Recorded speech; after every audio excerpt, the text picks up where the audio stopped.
பிரதமர்கிட்ட அதிக நேரம் செலவழிக்காத ஒரே முதல்வர் இவர் தான். 10 நிமிடங்கள் கூட பேசலை. அரசியல்வாதினா நீங்கள் என்ன கேட்டால் ஸ்டாலின் மாதிரி இருக்கணும். எல்லா நிகழ்ச்சி கலந்துக்கிறது, போகிறது வர்றது. இங்கேருந்து கர்நாடகா போனார். மறுபடியும் அதிகாரிகள் கையை தான் வாங்கியிருக்கு. அதிகாரிகள் தான் அந்த அதிகாரிகளை இங்கே தொடர்றாங்கன்னா இது முதல்வர் ஸ்டாலின், முன்னாள் முதல்வர் ஸ்டாலின் சொன்ன மாதிரி திமுக ஆட்சி தொடர்கிறதுன்னு தானே அர்த்தம். அதிமுகவில் வந்து 90% பேர் வர்றாங்க. நீங்கள் அப்புறம் என்ன கட்சி? நீங்கள் அங்கேருந்து வந்த எல்லாத்தையும் சேர்த்துக்கிறீங்க, டிஎம்கே வந்தெல்லாம் சேர்த்துக்கிறீங்கன்னா இது இன்னொரு திராவிட கட்சி மாதிரி தானே போகும். இல்லை, இவர் ஒரு குறிப்பிட்ட கால அவகாசம் கூட கொடுக்காம தொடர்ந்து இது போன்ற நடவடிக்கைகள் சமூக வலைதளங்களில் வந்து இந்த ஆட்சியின் மீது நம்பிக்கை இல்லை, மக்களே நம்பிக்கை இல்லைன்றதாங்க திமுகவுடைய வேலையே. அதற்கு நீங்கள் இறங்கி அடிக்கணும், அண்ணாமலை மாதிரி அடிக்கணும்.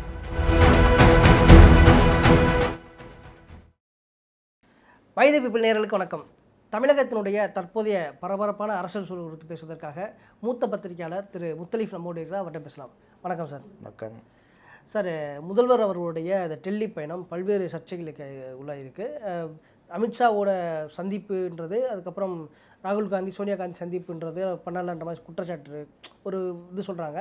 ஆனால் நாங்கள் அப்படி பிளானே பண்ணலையே, நீங்களாம் ஊடகங்கள் தான் அப்படி பேசிக்கிறதுக்கு அப்படின்ற மாதிரி தாவேகா தரப்பில் சொல்லிட்டு இருக்காங்க. என்ன சார் நடந்துச்சு? முதல்ல கவர்மெண்ட்டு வெளிப்படையாக இருக்கணும். நீங்களே யூகங்களுக்கு வழி வகுத்துட்டு அதுக்கப்புறம் நாங்கள் பிளானே பண்ணல, நீங்களா யூகங்கள்னால் யாராவது ஒருத்தர் இருக்கணும்ல. ஒரு டிஐபி யாராவது சொல்லணும். முதல்வர் போகிறார், பிரதமரை சந்திக்கிறார், உள்துறை அமைச்சரை சந்திக்கிறார், அவங்க சோனியா வீட்டில் விருந்து உண்கிறார், நிதியமைச்சரை சந்திக்கிறார், இப்படிலாம் ஷெட்யூல் கொடுத்தீங்கன்னா பத்திரிகை இது பண்ண போகுது. எல்லாத்தையுமே நீங்கள் அப்படியே ஊடகம் வச்சுருந்தா ஊடகங்கள் ஊடகமாக தான் போடுவாங்க, ஊடகமாக போடுவார்கள். அப்புறம் சந்திக்கலைன்னா தான் காரணம், சந்திக்கலை அப்படின்னும் போடுவாங்க. ஆளாளுக்கு ஒரு காரணம் தெரியும். ஆமாம், வேறு என்ன. ரெண்டாவது, முதல்வர் போகிறாருன்னா பிரதமரை பார்க்குறாரு. பிரதமர்கிட்ட அதிக நேரம் செலவழிக்காத ஒரே முதல்வர் இவர் தான். 10 நிமிடங்கள் கூட பேசலை. அப்போ வெளியில் வந்துட்டு பத்திரிகையாளர்களுக்கு எல்லாம் ஜெயலலிதாவே பேட்டி கொடுத்துருக்காங்க. 2-3 தடவை சந்தித்தப்போ டெல்லியில் அவங்க வாட்டில் பேட்டி கொடுத்துட்டு போவாங்க. கண்டிப்பாக. அப்போ நீங்கள் பிரதமரோட சந்திப்பு நல்ல முறையில் நடந்தது, நல்லா ரிசீவ் பண்ணார், வாழ்த்து தெரிவித்தார், இந்த மாதிரி கோரிக்கைகளை நான் வச்சுருக்கேன் அப்படின்னு அந்த கோரிக்கைகளை படிச்சுட்டு வரட்டான்ட்டு போயினே இருக்கலாம். அப்புறம் கேள்வி கேட்குறதுக்கு பதில் சொல்ல தேவையில்லை. ரைட்டுன்ட்டு போனால் என்ன பண்ண போகிறாங்க? தலை வாங்கிடுவாங்களா? இப்போ ப்ரெஸ்ஸே பார்க்க மாட்டேன், இப்படி தான் இந்த ஸ்டைலில் இருப்பேன்றதெல்லாம் வந்து எப்படி சரியாக இருக்கும்? முதல்வர் வந்து பத்திரிகையாளர்களை சந்திக்கணும். முடிந்தால் அவருடைய கேள்விகளுக்கு பதில் சொல்லலாம். இல்லைன்னா முதல்வர் என்ன சொல்ல வராரோ அதை சொல்லிட்டு போயிட்டே இருக்கலாம். இதுதான் நல்ல நடைமுறையாக இருக்கும். அறிக்கைகள் மூலிமா விடுறது அதெல்லாம் விட இவர் இந்த மாதிரி ஆக்டிவாக சந்திக்கிறது தான் மக்கள்கிட்ட போய் சேரும், வெகுஜன மக்கள்கிட்ட. அறிக்கைகள் எத்தனை பேர் படிப்பான்? அறிக்கைகள் 1000 ட்விஸ்ட் வச்சு பலர் நியூஸ் போடுவான். கண்டிப்பாக. அப்போது உங்களுக்கு நேரடியாக சந்திப்புன்றதான் உங்களுக்கு ரீல்ஸாக மற்ற விஷயங்களாக போகும். அதனால் நேரடி சந்திப்புன்றது முக்கியம். ரெண்டாவது, இவர் யாரை சந்திக்கிறாரு, யாரை சந்திக்கலைன்றதை தெளிவுபடுத்தியிருந்தீங்கன்னா வேலை முடிஞ்சிருக்கும். கண்டிப்பாக. இப்போ உள்துறை அமைச்சர் வந்து பிரதமரோட நேரம் மாறினதுனால இவர்கள் அந்த டேட்டுக்கு போய் பார்த்ததுனால உள்துறை அமைச்சர் சந்திக்க முடியலன்னு. ஆனால் வெளியில் எப்படி கிளப்பப்படுது? இவர் உள்துறை அமைச்சரை பார்க்க விரும்பலை, ஆனால் கேரள முதலமைச்சரை பார்த்து அதிக நேரம் அவர் பேசுகிறாரு அப்படின்ற மாதிரி போகுது. அப்போ இவர்களுக்கு என்ன மரியாதை இருக்குன்ற மாதிரி இங்கே வருது. அப்போ இந்த மாதிரி யூகங்களுக்கு இதுக்கெல்லாம் இடம் தராத வகையில் இல்லை, இவங்க சொல்லி ராகுல் காந்தியும் சோனியா காந்தியும் சந்திக்காமல் வந்துட்டார், பிரதமர் சொல்லி அதனால் அவங்க பேச்சை கேட்டு வந்துட்டார் அப்படின்ற மாதிரி சொல்லுறாங்க. அதுதான். அப்போ அந்த மாதிரி விஷயங்களில் ஒரு ஸ்போக்ஸ் பர்சனாவது கவர்மெண்ட் சைடில் இருக்கணும். அவர்கள் வந்து கர்நாடகா பிரச்சனையில் மும்முரமாக இருந்தனால நேரத்தை பல விஷயங்களை கருதி இன்னொரு தடவை சந்திப்பதாக சொல்லிட்டு அவங்க வந்து இந்த தடவை சந்திப்பு நிகழவில்லை, நிதி ஆயோக் போகும்பொழுது அவர் சந்திப்பு ஜூன் 14 அப்படின்ற மாதிரி ஏதாவது கொடுத்தாலும் பரவாயில்ல. எதுவுமே இல்லைன்னா என்ன அர்த்தம்? ஆனால் இப்போ தாவேகா தரப்புலேருந்து ஒரு ஸ்போக்ஸ் பர்சன் பேசும்பொழுது ஊடகங்கள் சரியில்லை, ஊடகங்கள் திருந்தட்டும், பொய் செய்தியோ வதந்திகளை பரப்புறதை நிப்பாட்டட்டும், அதுக்கப்புறம் நாங்கள் செய்தியாளர் சந்திக்கிறோம் அப்படின்ற மாதிரி சொல்கிறாங்க. ஊடகங்கள் மேலே குற்றம் சாட்டுலாம் வைக்கவே முடியாதுங்க. ஏன்னா ஒவ்வொருத்தருக்கும் ஒரு அஜெண்டா இருக்கும் ஊடகங்களுக்கு. நீங்கள் என்ன தான் நல்லது பண்ணாலும் அது தப்பு மோசம் சொல்கிறதுக்கு ஒரு டீம் இருக்க தான் செய்யும். அதனால் இதெல்லாம் நீங்கள் கணக்கிலே சேர்க்க முடியாது. நீங்கள் வந்து உங்களுடைய என்ன சொல்ல வரீங்களோ அது மக்களுக்கு அதை சொல்லிட்டு போய்கிட்டே இருக்கணும். ஊடகங்கள்லாம் சரியாகணும். எந்த காலத்தில் சரியாக வருது? அதெல்லாம் சரியாகாது. நீங்கள் உங்கள் ஒர்க்கை நீங்கள் பார்க்கணும். ஊடகங்களில் தப்பாக போடுறாங்க, அவதூறு பரப்புகிறாங்கன்னா அதுக்கு வேண்டிய நடவடிக்கை எடுங்க. இல்லை அது திருச்சி போடுறாங்கன்னா உங்கள் ஸ்போக்ஸ் பர்சன் மூலிமா அதை கரெக்ட் பண்ணுங்கள். இப்படி தான் கொண்டு போக முடியும் அரசியல். எல்லாமே கரெக்டான பேர் நான் கரெக்ட் ஆவேன்னா சினிமா ஷூட்டிங்காக இது. எல்லாம் கரெக்ட் பண்ணிட்டு இந்த ஷாட் ஓகேவா ஓகே அப்படின்ட்டு போகிறதுக்கு. அதனால் அதெல்லாம் நடக்காது. உண்மையிலேயே என்ன நடந்தது டீட்டெயில அமித்ஷா அவர்கள் விஜய் அவர்களை சந்திக்க மறுத்துட்டாரா, இல்லை விஜய் அவர்கள் அமித்ஷாவை சந்திக்க மறுத்துட்டாரா, என்ன நடந்தது? விஜய் எப்படிங்க அமித்ஷாவை சந்திக்க மறுப்பார்? நீங்கள் என்னமோ தந்தி டிவியில் போட்ட மாதிரிலாம் சொல்கிறீங்க. இல்லை அமித்ஷாவை சந்திக்க நேரம் ஒதுக்கினார் விஜய்னு. அது பிரபல சேனல். நான் யாரும் எனக்கு போட்டாங்க கார்டு, நான் அது ஃபேக்குன்னேன். ஃபேக் இல்லை சார், அவங்க சைட்லேயே போய் பாருங்கள் இருக்குன்னு. எனக்கு அதிர்ச்சி ஆகிடுச்சு. அவங்க சைட்டில் போய் பார்த்தா இப்படி இருக்குது. என்னடா பத்திரிக்கை எத்திக்ஸ் உங்களுக்கு? 4 நாள் 8 நாளுக்கெல்லாம் ஆளை எடுத்து வச்சா அப்படி தான். புரோட்டோக்கால்னு ஒன்று இருக்குல்ல. கண்டிப்பாக உள்துறை அமைச்சரை சந்திக்கிறதுக்கு இப்போ முதல்வர் நேரம் ஒதுக்குவாரா? உள்துறை அமைச்சர் தான் ஒதுக்கணும். நீங்கள் ஒன்று ஜால்ரா அடிக்கணும்னா அடிச்சிக்கங்க. ஆனால் பொது வெளியில் இந்த மாதிரிலாம் அடிக்கணும்னா பத்திரிக்கை தர்மமே போகுது. பத்திரிக்கையாளர் எல்லாருமே இந்த மாதிரி முடிவு பண்ணுவாங்க. அதனால் நான்லாம் வந்து உடனே அதுக்கு ரியாக்ட் பண்ணி ட்வீட்லாம் பண்ணி விட்டேன். அதனால் உள்துறை அமைச்சருக்கு ஏற்கனவே டேட்டு கொடுத்துருந்த டேட்டு மாற்றி இவர்கள் பிரதமருடைய நேரத்துக்கு ஏற்ற மாதிரி போனதுனால, அவர் வந்து குஜராத்தில் நிகழ்ச்சி இருந்ததுனால நாங்கள் சந்திக்க மறுக்கலை, ஆனால் சந்திக்க முடியல அப்படின்ற மாதிரி அவங்க கொடுத்துருந்தாங்க. அதனால் அதுதான் உண்மைன்னு வச்சுங்களேன். அந்த மாதிரி தான் போகும். அதனால் உள்துறை அமைச்சர் வந்து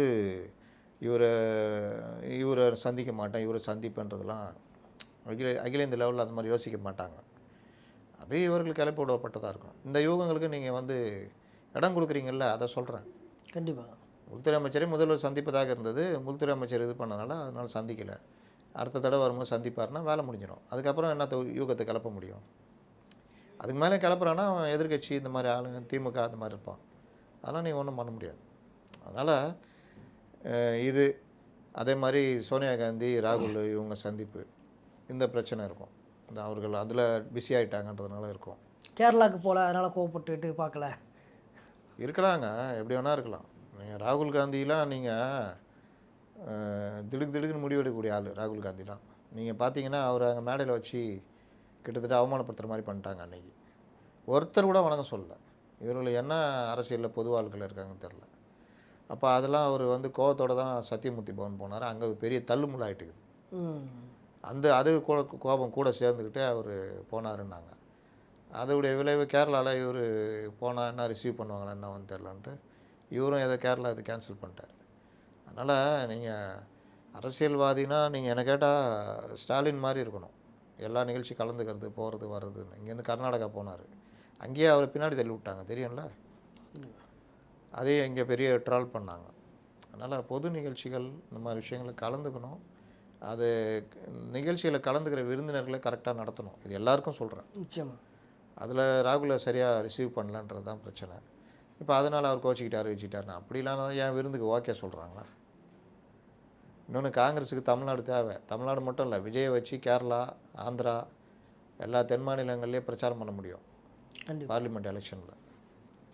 சார், ரொம்ப பரபரப்பாக அந்த பரந்தூர் விமான நிலைய திட்டம் வந்து பேசப்பட்டதில் இன்றைக்கி வந்து நிறுத்தி வைக்கப்பட்டதாக சொல்லப்படுது. இதனால் மிகப்பெரிய ஒரு பொருளாதார இழப்பை வந்து தமிழகம் சந்திக்கும் அப்படின்னு சொல்லப்படுது. எப்படி சார்? பரந்தூர் விமான நிலையத்தை இடம்லாம் கையகப்படுத்திட்டாங்க. ஆமாம் சார். அவ்வளோ போராட்டத்துக்கு அப்புறம் இடம் கையகப்படுத்தி அவர்களும் பணத்தையும் வாங்கிட்டு போயிட்டாங்க. ஆமாம். இவ்வளோ நடந்த பிறகு இந்த விவகாரத்தில் என்ன பண்ணலான்னு அந்த பொதுமக்கள் கருத்து கேட்பு, இந்த மாதிரி இடமும் கையப்படுத்திட்டு பணமும் வாங்கிட்டு போனதுனால சரி இந்த திட்டத்தை நாங்கள் நிறைவேற்றுறோம் அப்படின்ற மாதிரி, வேறு ஏதாவது இல்லாட்டி பக்கத்தில் இடம் இருக்குந்தா அதையும் சேர்த்து கையகப்படுத்துகிற மாதிரி அந்த மாதிரி யோசிச்சிருக்கலாம்.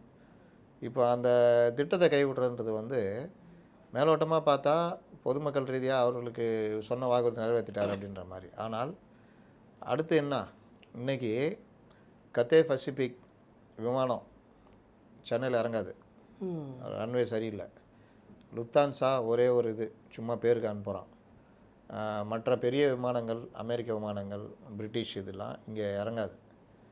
அந்தளவுக்கு ஒன்றும் இல்லை. இன்றைக்கி நீங்கள் ஹாங்காங் போகணுமோ இல்லை அமெரிக்கா போகணுன்னா பெங்களூர் போய் தான் போகணும். உங்களுக்கு டைரக்ட் ஃப்ளைட்டு இங்கேருந்து கிடையாது. அப்போ உங்களுக்கு முதலீடுகள் மற்றவர்கள் வரவங்க எப்படி வருவாங்க? அவன் சொந்த சார்ட்டர் ஃப்ளைட் வச்சுட்டு வந்து இறங்குவான்.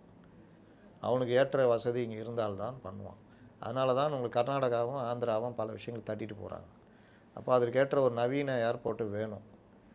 அதற்கு இவர்கள் வேறு சில வேலையெல்லாம் பண்ணாங்க. ஏர்போர்ட் வரப்போகுதுன்னு தெரிஞ்சோன்னே அந்த இடத்தெல்லாம் வளைச்சி போட்டு அதுக்கு இந்த இடத்துல தான் பண்ணியே தீர்வுன்ற மாதிரி கொண்டு போனாங்க. இப்போ பரந்தூர் ஓகே, பன்னூர் இருக்குது. இப்போ அந்த மாதிரி ஏதாவது உடனடியாக மத்திய அரசோட இணைஞ்சி அந்த இடங்களை கையகப்படுத்தி வேறு இடத்த நீங்கள் உடனடியாக பண்ணாதான் நம்ம வந்து, இல்லாட்டி இன்றைக்கெலாம் சொல்கிறாங்க அதிர்ச்சியாக இருக்குது, இன்னும் 20-30 வருஷம் பின்தங்கி போயிடுவோம் அந்த மாதிரிலாம் பண்ணோன்னா. இப்போ இருக்கக்கூடிய விமானத்தை வந்து தரம் உயர்த்தி இருக்க நடவடிக்கைகள், இப்போ மதுரை போன்ற விமானங்களை வந்து அடுத்த கட்டத்துக்கு கொண்டு போகிறதுக்கு ஒரு மாற்றாக இருக்கும்ல? அதெல்லாம் ஓகே. ஆனால் சென்னை தான் உங்களுக்கு பிரதானம். இது சென்னையில் பல ஏர்போர்ட் அதுக்கான வசதி இல்லை. இந்த விமானத்துலேருந்தே வந்து ஜாயின் பண்ண ரன்வே ஒன்று இருக்கும் தெரியுமா, அந்த இது பாதை விமானத்தில் நேராக வர்றது. மற்ற ஏர்போர்ட்லாம் 20-30 இருக்குது, இங்கே மொத்தமே 4 தான் இருக்குது. எப்படி நீங்கள் இன்டர்நேஷ்னல் ஏர்போர்ட்டுன்னு சொல்லுவீங்க? அப்போ காலத்துக்கு ஏற்ற மாதிரி நீங்கள் அடுத்த விஷயங்களை கொண்டு போகணும். கொண்டு போகலன்னா இது சென்னையோட இன்ஃப்ராஸ்ட்ரக்சரே வேறு மாதிரி இருக்கணும். சென்னைக்கு பக்கத்தில் நகரங்களை உருவாக்கணும், குடியிருப்புகள், மற்ற சாலை வசதிகள் இதெல்லாம் சரி பண்ணணும். இல்லை, தேர்தல் வாக்குறுதி ஒரு பக்கம் இருந்தாலும் கூட அங்கே இருக்கக்கூடிய அதிகாரிகள் வந்துட்டு விஜய் அவர்களுக்கு இதெல்லாம் சொல்லியிருக்க மாட்டாங்களா? எந்த மாதிரியான ஒரு அணுகுமுறையில் விஜய் அவர்கள் முடிவெடுத்திருப்பார்? சென்னை மாநகராட்சியை மிக மோசமாக நடத்திய அதிகாரிகளில் ஒருத்தர் குமரகுருபரன். அவர் இவங்க ஆட்சிக்கு வந்த உடனே டெண்டர் அவசர அவசரமாக போட்டு உடனடி டெண்டர் ஒன்று போடுறாங்க. ஒரு 20 டெண்டர் என்னமோ 8-10 நினைக்கிறேன். அந்த டெண்டர்கள் முறையற்ற டெண்டர்கள்னு இந்த அரசு வந்தோடனே ரத்து பண்ணுறாங்க. அப்படி ரத்து பண்ணும்பொழுது அதற்கு காரணமானவர்கள் 2 பேர் தான். ஒன்று மேயர் பிரியா, இன்னொன்று மேயர் பிரியா திமுக மாநகராட்சி ஆணையர். அப்போ இந்த மாதிரி விஷயங்களுக்கு உடன்படுகிற ஒருத்தரை அதை விட நல்ல பதவியில் கொண்டு போய் உட்கார வைக்கிறீங்கன்னா இந்த அரசு எப்படி இருக்குது?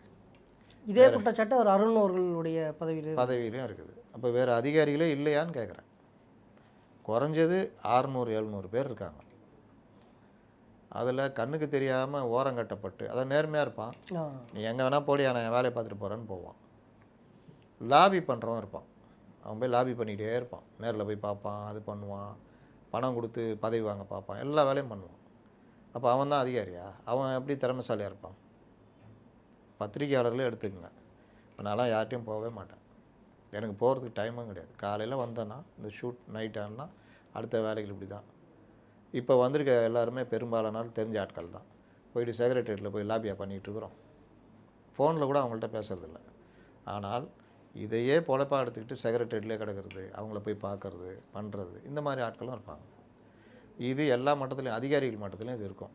போய் நிற்பான், வழிவான், திட்டினா இது பண்ணுவான், தனியார் ரூமில் காலில் கூட விழுந்துருவான், எல்லாம் பண்ணுவான்.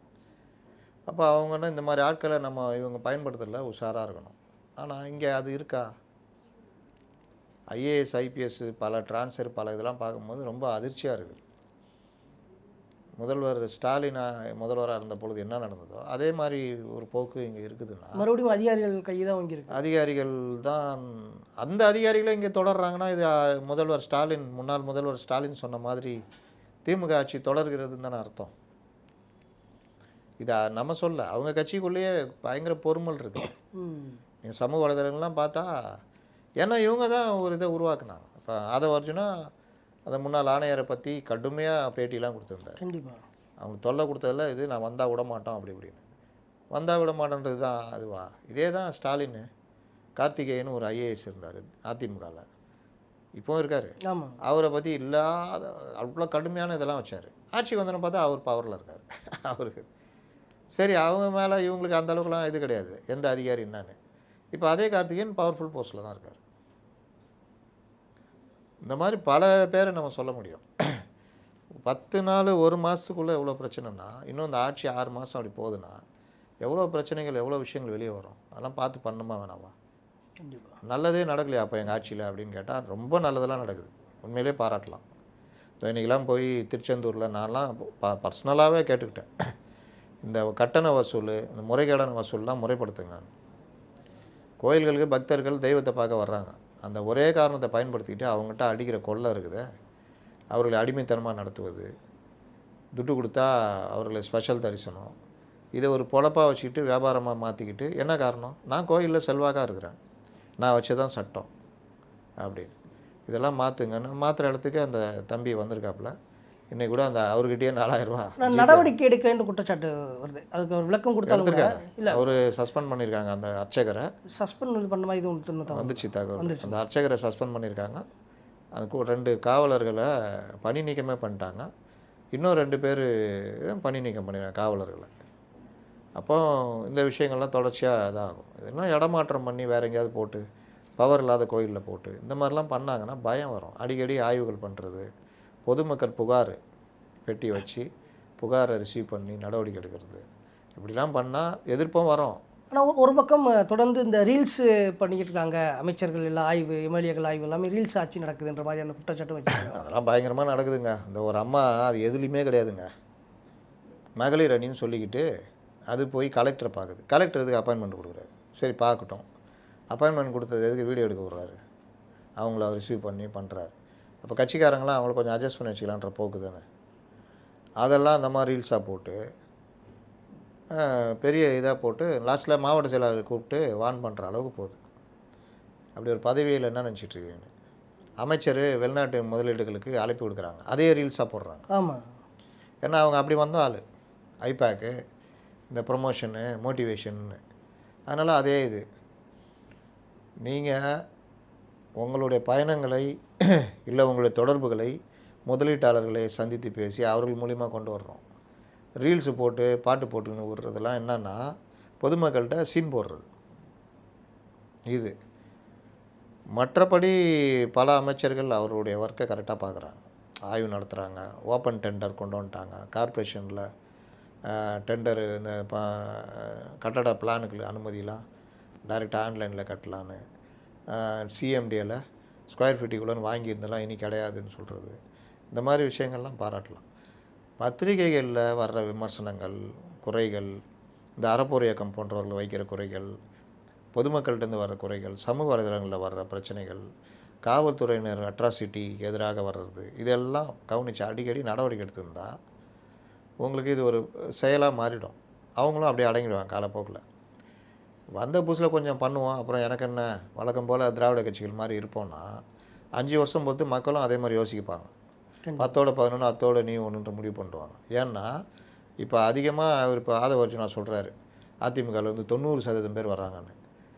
நீங்கள் அப்புறம் என்ன கட்சி? நீங்கள் அங்கேருந்து வந்த எல்லாத்தையும் சேர்த்துக்கிறீங்க, டிஎம்கேலேருந்து வந்தெல்லாம் சேர்த்துக்கிறீங்கன்னா இது இன்னொரு திராவிட கட்சி மாதிரி தானே போகும். இல்லை ஒரு முன்னாள் அமைச்சர் ஆர்பி உதயகுமார் தான் கேட்குறாரு, உங்கள் கட்சி தொண்டர்கள் மீது நம்பிக்கை இல்லையா, இல்லை உங்கள் தலைவர்கள் மீது நம்பிக்கை இல்லையா, ஏன் நாக்க தொங்க போட்டுக்கிட்டு அதிமுக தொண்டர்கள் கூவி கூவி அழைக்கிறேன்னு கேட்குறாரு.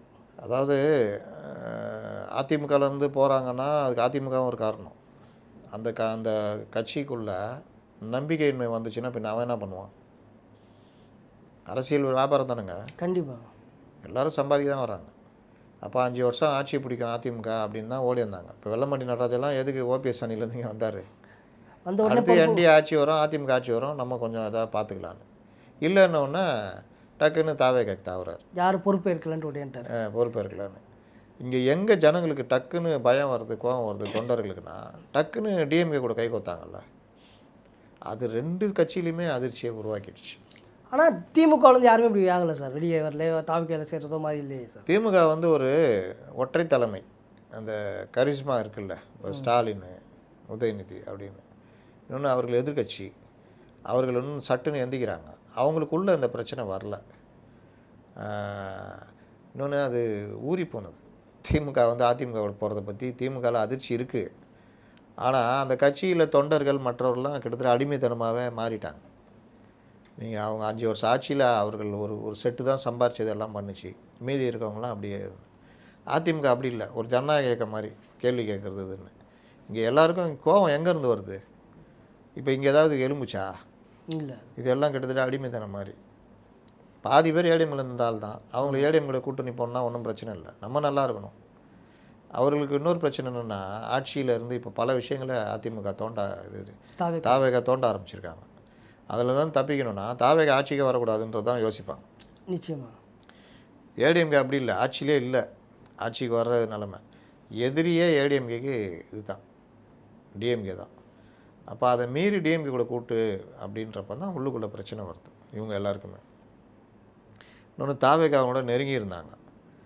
அதை பயன்படுத்தாமல் திமுக தாவேக்காவே ஆட்சிக்கு வரக்கூடாதுன்னு திமுக முடிவு எடுக்குது. அதிமுகவோட சேர்ந்து அதிமுக முடிவு எடுக்குதுன்றப்போ தான் அவர்களுக்கு கோபம் வருது. அதிமுகக்குள்ளே நம்மளை நாடி வர்றாங்க, அதை உதறி தள்ளிட்டு இந்த வேலையை பண்ணுறீங்களே அப்படின்னு. அதனால் இதுதான் பிரச்சனை. அதனால தான் திமுகக்குள்ளே எதிர்ப்பு வரல, அதிமுகக்குள்ளே எதிர்ப்பு வருது. இப்போ அதிமுகலேருந்து வர்ற ஆளெல்லாம் தாவேக்காக்குள்ளே சேர்ப்பேன்னா திமுகவில் வந்து வர ஆரம்பிச்சிடுவாங்க. கண்டிப்பாக. அப்புறம் அந்த கட்சி எப்படி இருக்கும்? இன்னொன்று அந்த தொண்டர்கள், பாடுபட்டவர்கள், விஜய் முதல்வராக நினைத்தவர்கள், அவர்கள் நிலைமைலாம் என்ன வருது? இல்லை இப்போ இங்கே தீய சக்தி, தூய சக்தி, ஊழல் சக்தி அப்படின்னு சொல்லிட்டு தான் நீங்கள் வந்தீங்க. அப்போ மக்கள் வந்துட்டு இப்போ இடைத்தேர்தல் வரப்போகுது, உள்ளாட்சி தேர்தல் வரப்போகுது, உங்களோட நம்பகத்தன்மைன்னு ஒரு கேள்விக்குள்ளாக்கும்ல. விசிக தலைவர் திருமாவளவன் கூட அதை சொல்லியிருக்காரு. நீங்கள் இது போன்ற செயல்கள் வந்து ஒரு நம்பகத்தன்மை இழந்துரும் தானே சொல்லியிருக்காரு. அவர் மட்டும் யார்? அவரும் ஸ்டாலின் முதலமைச்சர் ஆகணும் தானே ஓட்டு கேட்டு நின்னார். இப்போ தானே இங்கே வந்து அமைச்சர் பதவி வாங்கிக்கிட்டாரு. இப்போ அதுவும் அது தானே, குதிரை பேரன்றாங்களா? இப்போ அவருக்கும் அது தானே பொருந்தும். அதனால் நம்பகத்தன்மை, அவர் சொல்கிறது ஒரு பாயிண்ட்டு கரெக்டு. எடுத்தவொடனே இவ்வளோ பேரை இழுத்து கட்சிக்குள்ளே போகிறது, இந்த வேலைலாம் பண்ணிகிட்டு இருந்தால் கட்சி இவங்களும் அவங்க ஒரு அதே மாதிரி தான் அப்படின்னு பார்ப்பாங்க. இன்னொன்று, ஆண்டாண்டு காலமாக கட்சியில் இருக்கிறவனை தயார் பண்ணுற வேலை பண்ணணும், அவனும் ரெடி பண்ணணும். இந்த ரமேஷ் அறநிலையத்துறை அமைச்சர் இப்போ இறங்கி பண்ணுறாப்புல, அது பக்தர்களுக்கு பெருத்த வரவேற்பாக இருக்கும். கண்டிப்பாக இதை இன்னும் கொஞ்சம் டெவலப் பண்ணணும். இந்த மாதிரி ஒவ்வொரு அமைச்சரும் அவங்க துறையில் கொஞ்சம் சாதிக்கிற மாதிரி பண்ணுற வேலையை பண்ணணும். மீண்டும் மீண்டும் அதிமுகலேருந்து திமுகலேருந்து கொண்டு வந்து சேர்த்திங்கன்னா இந்த கட்சியுடைய தனித்தன்மை போயிடும். அதான் பிரச்சனை. சார், இப்போ எதிர்க்கட்சி தலைவர் உதயநிதி ஸ்டாலின் அவர்கள் நேற்று அறிக்கை விட்டுருக்காரு.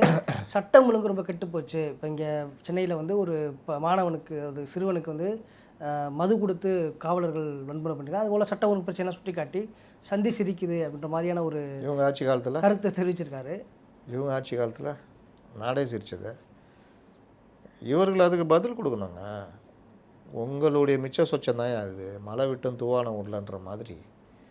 நீ இவ்வளோ 5 வருஷமாக ஆண்டவுடைய மோசமான நிலைமை இன்றைக்கி போதைப் பொருட்கள். அதுன்னு ஒரு 60 வயது மூதாட்டியை பாலியல் பலாத்காரம் பண்ணியிருக்காங்க. வீட்டுக்குள்ளே போடுற ஏற்பாடெலாம் நடக்குது. இப்போது நடக்குதுன்னா காரணம் மது, போதை. இதை சரி பண்ணுறதுக்கு எங்களுக்கு டைம் ஆகுது. அந்த அளவுக்கு சீர்கட்டு பண்ணியிருக்கீங்க. அதனுடைய விளைவு தான் சட்டம் ஒழுங்கு. இது நீங்கள் ஆட்சி மாறினாலும் இந்த காட்சிகள் மாறாமல் இருக்குது. ஆனால் நாங்கள் தடுத்துருவோம், கூடிய விரைவில் இதெல்லாம் சரி பண்ணிவிடுவோம், நீ வந்து இந்த இதெல்லாம் அறிக்கைலாம் விடாதுன்ற மாதிரி பதில் சொல்லணும். இல்லை, இவர் ஒரு குறிப்பிட்ட கால அவகாசம் கூட கொடுக்காம தொடர்ந்து இது போன்ற நடவடிக்கைகள், சமூக வலைதளங்களில் வந்து இந்த ஆட்சியின் மீது நம்பிக்கை இல்லை, மக்களே நம்பிக்கை இல்லைன்ற தாங்க திமுகவுடைய வேலையே அதுதான். அதற்கு நீங்கள் இறங்கி அடிக்கணும், அண்ணாமலை மாதிரி அடிக்கணும். இவர்கள் வழக்கம் போல் நாங்கள் மௌனமாக இருப்போம், மக்கள் ஏற்றுக்குவாங்கன்னா அடி மேலே அடி அடித்தால் அம்மியும் நகரன்ற மாதிரி திரும்ப திரும்ப அவர்கள் பதிவு பண்ணிட்டே இருந்தால் ஒன்றுமே சரியில்லை போல், இவர்கள் திறமையற்றவர்கள்ன்றது ஜனங்க மனசில் பதிஞ்சிடும். அப்புறம் நீங்கள் அதை மாற்றுறதுக்கு ரொம்ப நாள் ஆகும். இந்த மாதிரி பல விஷயங்கள் இருக்குது. இப்போ அதிமுகவில் பிளவுபட்ட சட்டமன்ற உறுப்பினர்கள் மறுபடியும் எடப்பாடி தலைமையில் சேர்த்துட்டாங்க. ஆனாலும் கூட விஜயபாஸ்கரும் சிவி சண்முகமும் இன்னும் எந்த ஒரு முடிவெடுக்கப்படாத ஒரு சூழல் இருக்குது. உண்மையிலே இவர்கள் இணைப்பு இருக்குமா, இல்லை விஜயபாஸ்கர் சிவி சண்முகத்தோட நிலைமை என்னவா இருக்கும்? அதிமுகவுக்குள்ளேயே சிவி சண்முகம் கொஞ்சம் வித்தியாசமானவர். இன்னொன்று, இவர்கள் எல்லோருமே ஒரே சமயத்தை சார்ந்த லீடர்கள். பல விஷயங்களில் சிவி சண்முகத்துடைய அந்த இதுதான் அதிமுகவில் ரொம்ப பெரிய இக்கட்டுகளை தடுத்து நிறுத்தியிருக்குது. சட்ட ரீதியான ஒரு அணுகுமுறையில் வந்து அவர் சிறப்பானவர். அப்போ இந்த திமுகவோட கூட்டணின்றப்போ பெரிய பிரச்சனையாக்கி ஏன் விஜய் கூட நம்ம போகக்கூடாதுன்றதை பெருசாக்கி தான் ஒரு team CV Shanmugam, SP Velumani தலைமையில் வெளியில் வர்றாங்க. இதில் எஸ்பி வேலுமணி இப்போது அப்படியே யூட்டர்ன் போட்டு அங்கே போயிட்டார். எல்லார்கிட்டையும் மன்னிப்பு கடிதம் எழுதி கேட்டு வாங்கியிருக்காங்க. இவர்கிட்டையும் கேட்டிருக்காங்க. இவர் தரமாட்டேன்றார். எனக்கு ஒன்றா நான் என்ன தப்பு பண்ணேன், நான் ஏன் தரணும் அப்படின்ற மாதிரி நிற்கிறார். அதனால் அநேகமாக அவர் அதிமுகவில் இணைவது சாத்தியமில்லைன்னு நினைக்கிறேன். இப்போ சிவி சண்முகம் போன்றவர்கள் தாவேகாவுக்கு போனால் தாவேகாவுக்கு பெருத்த லாபம். டெல்லி லாபிலேருந்து பல விஷயங்களுக்கு உங்களுக்கு நல்ல லாபம். அதனால் இன்னொன்று, அவர் மேலே கேஸோ இடி கேஸோ எந்த இதுவும் இல்லை. இதே விஜயபாஸ்கர்னால் அந்த சிக்கல் இருக்குது, இடி கேஸ்லேருந்து எல்லாமே இருக்குது. அதனால் விஜயபாஸ்கருக்கு யோசிப்பாங்க. ஆனால் தாவேகா சிவி சண்முகத்துக்கு யோசிக்க மாட்டாங்க. அந்த அழைப்பும் அவர், ஆனால் அவர் கொஞ்ச நாள் பார்ப்போம் என்ன முடிவோ எடுப்போன்ற மாதிரி கொண்டு போகிறாரு. அதனால் இது எடப்பாடி பழனிசாமி அவர்கள் மீது ஒரு குற்றச்சாட்டு தொடர்ந்து இது போன்ற இதில் வந்துட்டு ஒரு பெருந்தன்மையான ஒரு போக்கு இல்லைன்றதான் கடந்த காலங்களில் அவர் மீது குற்றச்சாட்டு. இந்த சமயத்திலையும் கூட சிவி சண்முகம் போன்றவர் வந்துட்டு மன்னிப்பு கடன் கொடுக்கலன்னா நீக்கிறதுன்ற நடவடிக்கைகளை வந்து எப்படி சார் பார்க்க முடியும் நம்ம? இல்லை, இங்கே என்ன நடக்குதுன்னு தெரியல உள்ளக. ஏன்னா எஸ்பி வேலுமணி, தங்கமணி உட்பட இதே குற்றச்சாட்டை வச்சவங்க எல்லாருமே இப்போ அங்கே இருக்காங்க. ஆமாம். அவங்க சிவி சண்முகத்தை சமாதான பேச்சு நடத்துகிறாங்க. ஆனால் இவர் ஏற்றுக்கிற மாதிரி இல்லை. அப்போ பிரச்சனை எங்கே என்ன அடித்தளம்னு நமக்கு தெரியல. அதனால் உங்களுக்கெல்லாம் தேவையில்லைங்க, நீங்கள் சும்மா அண்ணனை பார்த்து பேசிட்டு ஜாயின் பண்ணிட்டுங்க அப்படின்னு கூட சொல்லலாம். உங்களுக்கு அதே மாவட்ட செயலர் பதவி அதெல்லாம். ஆனால் நேற்று அவர்கள் இபிஎஸ் அவர்கள் ஏற்கனவே நீக்கப்பட்டவர்களை அதே பொறுப்புகள் போட்டு விளம்பரப்படுத்தக்கூடாதுன்னு சொல்லியிருக்காரு. அதுவும் மறுபடியும் சிக்கல். இப்போ உள்ளே போனவங்க மறுபடியும் யோசிப்பாங்க, நடா இது அப்படின்னு. இல்லைன்னா கட்சி தலைமைக்கு மேலே அவங்களுக்கு கோவம் வரும். அந்த கோவம் மௌனமாக இருக்கும். என்னைக்கு எடப்பாடி கை இறங்குதோ அன்றைக்கி ஏறிடுவாங்க. அதனால் இது வந்து நித்தியகண்டம் பூர்ண ஆயுசு மாதிரி தான். இப்படி ஒரு கட்சி தலைமை இருக்கக்கூடாது. நீங்கள் ஸ்டாலின் மாதிரி தலைமை இருந்துச்சுன்னா கீழே இருக்கவங்க பயப்படுவோம். ஏன்னா அது வந்து அவங்க தான் திமுகன்ற மாதிரி இருக்குது. கண்டிப்பாக. இங்கே அது கிடையாது. இது ஒரு ஜனநாயக இயக்கம். நாளைக்கே பொதுக்குழுவில் இவர் வேணாம், இவர் தான் வேணும்னா கூட கொண்டு போகலாம்.